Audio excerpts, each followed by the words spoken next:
Now that I've finished cleaning the rods, I'm going to move on to cleaning a couple of reels. So I'm going to start off with a spinning reel. And the first thing I like to do is to unclip the braid and check that the braid is in good condition. So what I'll do is I'll just peel off a few feet or so and run my fingers through the first few feet of braid, checking for any damage. And wherever I find damage, what I'll do is get some braid scissors and cut the braid there, so that I haven't got to do it when I'm out on the bank fishing. If the braid is not looking in good nick, it looks like it's had better days, then it might be worth actually taking the braid off the reel, cleaning the reel down, and then putting a new spool of braid onto the reel once the reel's finished drying.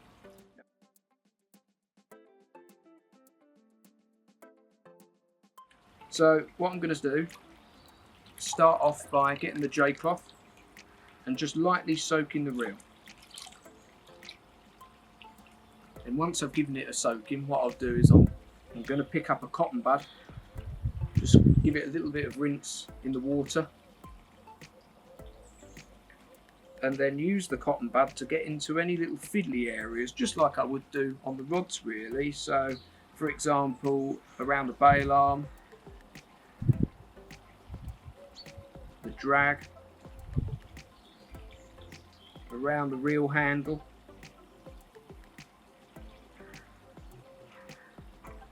and also in any other little gaps on the main body of the reel as well. Gaps on the spool, and also this one here on the back of this prism reel. So once I've done that, I'll lightly soak the reel again. Once I've finished soaking the reel again, what I'm going to do is get the hose and lightly spray the soapy water off. You'll notice that I haven't got the hose on a very strong setting, and that's because I don't want to blast any grit back inside the reel. So once I've washed the soapy water off, I'm just going to get my soft tea towel and dry the reel off.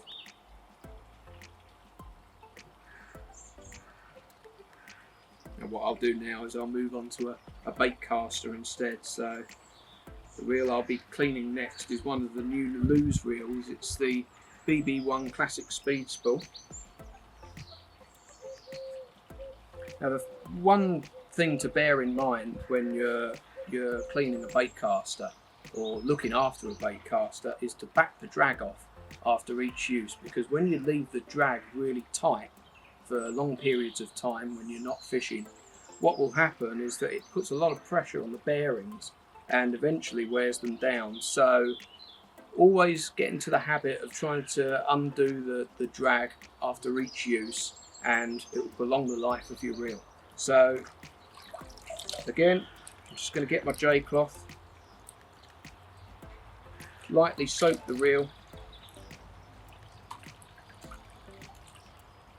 and then once I've done that,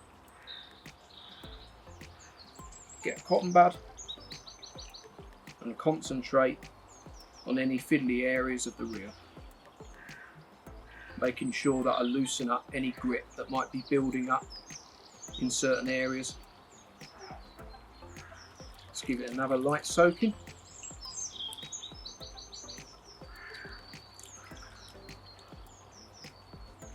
And then once that's done, I'll just get the hose. I'm just going to lightly wash the soapy water off, get the tea towel, and then dry the reel off.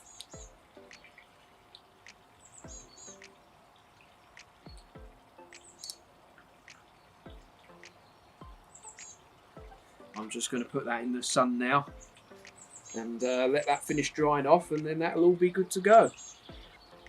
I'm not going to delve too much into the servicing of reels, as this is more of a video about cleaning them. But if you feel like you need to apply a little bit of oil or grease to certain parts of the reel, then after you've cleaned it, now is the time to do it. On the other hand, if you feel like you've got a problem with the reel, something that's maybe a little bit more serious, now's the time to get it sent off for repair. So that really is how I go about cleaning my rods and reels, and it's always nice going fishing knowing that your rods and reels are nice and clean, looking good, and performing to the very best of their ability.